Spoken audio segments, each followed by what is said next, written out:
اوس د خدمت کوما او شم په قرار لسا اوس د قدرمنو کتونکو د موسهي ولسوالي تراغلي او د نصیر خیریه بنسټ کاري ټیم دلته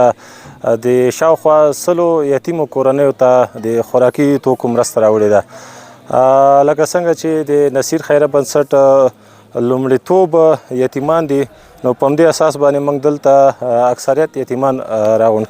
کړي دي او دوی ته 25 کیلو دغه خوراکي توکو کې وړه دي، 10 کیلو وریجې دي، غوړي دي، لوبیا، دال او